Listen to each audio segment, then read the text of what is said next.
जी, जैसा कि पिछली वीडियो में मैंने टेम्परामेंट की बात की थी, और टेम्परामेंट का बड़ा गहरा ताल्लुक है स्ट्रेस के साथ, स्ट्रेस एंजाइटी के साथ, बेसिकली स्ट्रेस के साथ।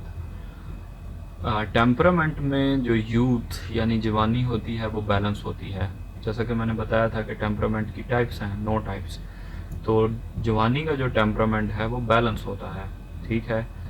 चाइल्डहुड का वेटनेस की तरफ इंक्लाइन होता है और ओल्ड एज का कोल्डनेस की तरफ। तो यूथ एक ऐसी चीज़ है जिसका बैलेंस होता है। अब अगर मैं बात करूं बॉडी की, तो हार्ट जो है वो हमारा hottest organ of the body है। उसके बाद लीवर आता है और उसके बाद फ्लैश। ये तीनों हॉटेस्ट, इनका टेम्परामेंट हॉट होता है। अब हम बात करते हैं कोल्ड की, तो जितनी भी नर्व्स हैं, स्पाइनल कॉर्ड है, हमारी ब्रेन है, इसका जो टेम्परामेंट है वो कोल्ड है। बोन का ड्राइस्ट है, और इसी तरह जो फैट है उसका वेटेस्ट है। तो ये इन सब चीज़ों का जो टेम्परामेंट है ये आगे जाके रिएक्ट करता है स्ट्रेस के ऊपर। अब स्ट्रेस वो कंडीशन है जिस पे हमारी जो बॉडी है वो अडेप्ट कर जाती है, ठीक है। उससे हमारी बॉडी का होम्योस्टेसिस और एलोपैथिक जो उसकी अडेप्टमेंट है वो डिस्टर्ब होती है स्ट्रेस से। अब स्ट्रेस की भी आगे 3 किस्में हैं। एक स्ट्रेस है पॉजिटिव जिसे हम यूट्रस कहते हैं, न्यूट्रल है जिसे हम न्यूट्रस कहते हैं, और फिर नेगेटिव आ जाता है जिसे डिस्ट्रेस कहते हैं। और हम में अमूमन जो चीज़ पाई जाती है वो डिस्ट्रेस है। और डिस्ट्रेस किन की वजह से होता है? ये डिफरेंट स्ट्रेसर्स की वजह से होता है, जो कि स्ट्रेसर्स इन्वायरमेंटल हो सकते हैं, साइकोलॉजिकल हो सकते हैं, फिजियोलॉजिकल हो सकते हैं, और ये स्ट्रेस किसी भी चीज़ के रिलेटेड ये स्ट्रेसर हो सकते हैं। सबसे जो डिफ़िकल्ट किस्म का, यूँ कह लो कि आप जो मोस्टली जो स्ट्रेस है वो हमें फ्यूचर रिलेटेड होता है, जॉब रिलेटेड स्ट्रेस है, फाइनेंशियल स्ट्रेस है, सक्सेस के रिलेटेड स्ट्रेस है। हम छोटी छोटी बातों पे परेशान हो जाते हैं। एक मैट्रिक के स्टूडेंट को ये स्ट्रेस है कि उसने एक अच्छे इंस्टीट्यूट, गवर्नमेंट इंस्टीट्यूट में कॉलेज करना है। कॉलेज के स्टूडेंट को स्ट्रेस है कि उसने एक अच्छे मार्क्स लेने हैं, और उन अच्छे मार्क्स के बाद उसने एक अच्छी यूनिवर्सिटी में जाना है।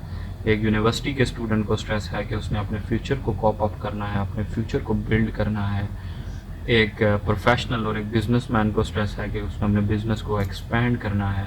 फादर को स्ट्रेस है कि उसने अपने बच्चों की परवरिश कैसे करनी है, घर का खर्चा कैसे चलाना है।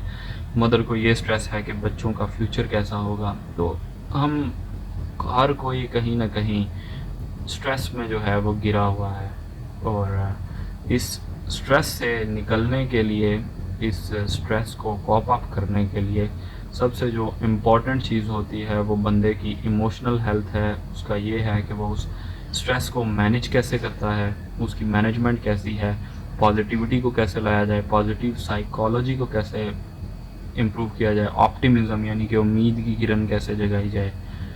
लोकस ऑफ कंट्रोल जो बेसिकली वो ये है कि आपने डिफरेंट फैक्टर्स के साथ कॉप अप किस तरह करना है। तो ये स्ट्रेस पॉजिटिव एटीट्यूड कैसे लेकर आना है। अब अगर आपको एक ईमानदारी से सारी बात बताऊं, कॉपिंग हम सिखाते हैं कि स्ट्रेस में कि चीज़ों के साथ, इन्वायरमेंट के साथ, हालात के साथ कॉप कैसे करना है, चलना कैसे है। लोकस ऑफ कंट्रोल फिर से किस तरह गेन करना है कि अगर कोई पॉजिटिव फैक्टर आ रहा है या कोई नेगेटिव फैक्टर आ रहा है तो उसे अडेप्ट कैसे करना है। उसके बाद हम इमोशनल हेल्थ पे काम करते हैं कि हम पॉजिटिवनेस लेकर आते हैं, ओपन माइंडेडनेस लेकर आते हैं, ऑप्टिमिज्म यानी उम्मीद जो है वो बंदे में जगाते हैं, उसकी एक पॉजिटिव साइकोलॉजी जो है वो डेवलप करते हैं। उसके अलावा जो सबसे, अगर मैं आपको अपने फ़ायदे की बात बताऊं, तो स्ट्रेस मैनेजमेंट की कुछ टेक्निक्स होती हैं जिसमें डिफरेंट एक्सरसाइजेज आ जाती हैं। उसके बाद विजुअल इमेजरी आ जाती है, मेडिटेशन आ जाता है जो कि हमारा काम है, मेरी फील्ड का काम है। मसाज आ जाता है जिसमें मसाज के आगे डिफरेंट टेक्निक्स हैं, रिलैक्सेशन मसाज है, थेराप्यूटिक मसाज है, उसके बाद डीप प्रेशर रिलीफ मसाज है, ऑक्यूपेशर मसाज है, और मसाज की डिफरेंट टाइप्स हैं जो हमारा काम है। आगे एक्सरसाइज प्लान आ जाता है।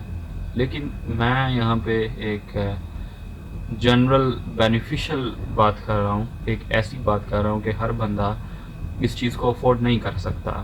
اگر میں نے اپنے آپ کو پروموٹ کرنا ہو تو میں کہوں گا کہ نہیں آپ افورڈ کر سکتے ہیں، 1-2 سیشن لگے گا، آپ ٹھیک ہو جائیں گے.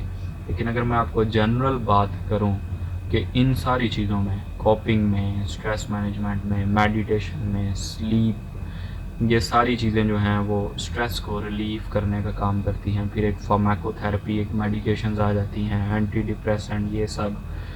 لیکن اسپریچویلٹی کے کنیکٹڈنس کو پھر سے کیسے پروموٹ کیا جائے، تو یہ ساری چیزیں اس کے ٹریٹمنٹ پلان میں ہوتی ہیں.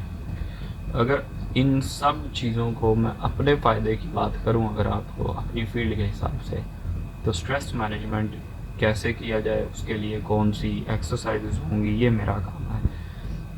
لیکن میں اگر آپ کو جنرل بات بتاؤں، پھر سے کنیکٹڈنس ہونے کے لیے چیزوں کو، ایک پلان آف ماڈل جس میں ہم بندے کو یہ سکھاتے ہیں کہ وہ ڈفرینٹ چیزوں پہ ریئیکٹ کیسے کرے، خود کو اڈیپٹ کیسے کرے.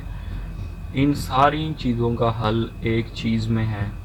بعض اوقات ایسے بھی کہا جاتا ہے کہ میوزک سننے سے بھی اسٹریس ریلیف ہوتا ہے، لیکن آپ کی ساری پریشانیوں، آپ کی ساری مشکلات کا حل ایک چیز اور میں بھی جو میڈیکل سائنس ہے وہ کہتی ہے، اور وہ ہے ریلیجن. آپ کا فیتھ، آپ کی اسپریچویلٹی، آپ کی میڈیٹیشن، یہ بھی اسٹریس کو کم کرنے میں بڑا ہی امپورٹنٹ کردار ادا کرتی ہے. اگر میں آپ سے اپنی بات کروں یا ایک جنرل بات کروں کہ ایک ایسی چیز ہے اسٹریس، ایک ایسی چیز ہے اسٹریس، میں نے اگزامپل دی کہ دنیا میں سب سے زیادہ بیسٹ ٹیمپرامنٹ جو ہے وہ ہمارے نبی کریم صلی اللہ علیہ وآلہ وسلم کا تھا، اور ان سے بہتر کردار میں کوئی نہیں تھا، ان سے بہتر صفات میں کوئی نہیں تھا. تو اسٹریس ایک ایسی چیز ہے جس نے انہیں بھی گھائل کر دیا تھا. جنہوں نے ریلیجن پڑھا ہوا ہے، جنہوں نے اس چیز کو پڑھا ہوا ہے، وہ جانتے ہیں کہ ایک ایسا ٹائم فریم آیا تھا کہ جب نبی کریم صلی اللہ علیہ وآلہ وسلم پر وحی نازل نہیں ہو رہی تھی، تو جو کفار مکہ ہیں وہ نبی کریم صلی اللہ علیہ وآلہ وسلم کو تنگ کرتے تھے، اور ان کی لان تان سے، ان کی تلخ اور تند باتوں سے نبی کریم صلی اللہ علیہ وآلہ وسلم گھبرا گئے تھے، اسٹریس میں آ گئے تھے. اور نبی کریم صلی اللہ علیہ وآلہ وسلم جب اس اسٹریس میں آئے تھے تو انہوں نے یہ بھی کہا ہے کہ میں یہ سوچتا تھا کہ میں احد پہاڑ پر چڑھوں اور اس سے نیچے کود جاؤں، میری یہ سچویشن تھی. اور تب اللہ تعالیٰ نے آپ پر ایک وحی بھیجی تھی، اور اس وحی میں کیا کہہ لیں کہ ایک ایسے پرومسز تھے جو کہ میں اور آپ اپنی لائف میں بھی امپلیمنٹ کر سکتے ہیں. ایک ایکسرسائز کے طور پر، ایک میڈیٹیشن کے طور پر کہہ لو آپ، یا ایک سٹریس ریلیکسیشن ٹیکنیک کے طور پر. وہ آپ کے لیے فریکشن مساج کا بھی کام کرے گی، وہ آپ کے لیے تھراپیوٹک مساج کا بھی کام کرے گی، وہ آپ کے سٹریسر کو ریلیو کرنے کا بھی کام کرے گی. وہ ایک ایسی چیز جو ہے وہ وہی ایسی تھی. اب مجھے اور آپ کو جو سٹریس ہے وہ جاب کے ریلیٹڈ ہے، وہ فائنانس کے ریلیٹڈ ہے، کچھ کو سٹیٹس کے ریلیٹڈ ہے، کچھ کو کھانے کے ریلیٹڈ ہے کہ مینیج کیسے ہوگا. تو یہ ساری چیز ان سب چیزوں کو کور کرتی ہے. اگر اس سورہ کی بات کی جائے تو میں سورہ ضحیٰ کی بات کر رہا ہوں، جسے فور نون کہتے ہیں. کہ سٹریس اگر آپ کے اوپر کالے بادلوں کی طرح، اندھیری رات کی طرح چھایا ہوا ہے، تو ایک آپٹیمزم، ایک پازیٹیو سائیکالوجی، ایک اوپن فیوچر اور مائنڈڈنیس، یہ جو ساری چیزیں میں نے آپ کو بتائیں کہ اوپن مائنڈڈنیس، پازیٹیو سائیکالوجی، کوپ اپ، اس کے بعد لوکس آف کنٹرول، یہ ساری چیزیں جو ہیں، یہ سورہ ان ساری چیزوں کا جو ہے وہ آپ سے اور انسان سے وعدہ کرتی ہے. اگر آپ اس کے ترجمے میں جائیں تو آپ کو ریئلائز ہوگا کہ وہ صورت آپ سے کیا کہہ رہی ہے.